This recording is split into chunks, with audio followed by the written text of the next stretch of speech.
Hi mga Zuki! Ito namang item na to ay ito ang Sweet Lover Collagen Anti-Face Cream. Napakaganda nitong face cream na to kasi parang moisturizer na rin siya. Tapos anti-aging na rin siya, di ba? Lalo na yung mga nagkakaedad dyan, mga 40s, 30s, hindi tayo bumabata kaya kailangan ingatan natin ang ating mga sarili. Wow! Ang ganda ng packaging in fairness. Kita nyo. Oh, di ba? Shake natin. Face cream siya. Pampasude ng mukha, moisturizer. Kaysa bumili tayo ng mga mamahalin dyan, ito ang mura-mura lang. Habang mura pa, bumili na kayo, mag-imbak na kayo. Ay, hihilahin dito. Hindi ko kasi mahihila. O, ganyan na lang. O, ayan. Amoy ko nga. Ay, ang bango. Teka, ang bango. Teka, kunin natin muna konti. Sandali. Okay. Ang galing. O, tas may taklog uli dyan.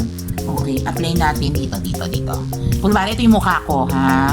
Ayan, ang ganyan, Hindi siya namumuo, ha? In fairness. Ay, grabe. Para siya yung mga moisturizer na mamahalin talaga. Sa dami ko na na-try. Okay? Yung texture, tapos malamig-lamig siya. Wow! Ang onti lang nun, pero tingnan nyo. Ang laki ng braso ko, pero parang ang dami ko nang nailagay. Wow! Ay, ang ganda nga ng quality.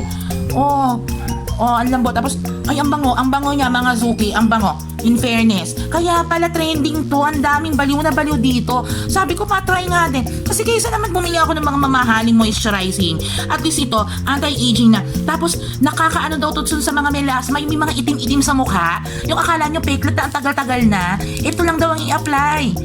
Para mamuti at unti-unting mawala, mag-lighten yung mga itim-itim sa ano nakasulat? 10 times collagen content. Di ba? May collagen pa siya. Kaya ko sa inyo mga Zuki, yung isang ganito 100 grams na. Kita nyo naman ang daming laman. Di ba? Grabe punong-puno ha. Walang daya. Yung iba pagbukas mo, kalahati lang yung laman. Diyos ko, umaap. Wow, ang ganda ng quality. Kaya ako sa inyo mga Zuki, i-check nyo, ang mura-mura. Bakit? Pag bumili ka ng isa, may libre pang isa. Buy one, take one yan. Kaya ako sa inyo mga Zuki, check nyo. Ang mura, diba? Check nyo, tapos i-check out nyo na. Sige na mga Zuki, check out na.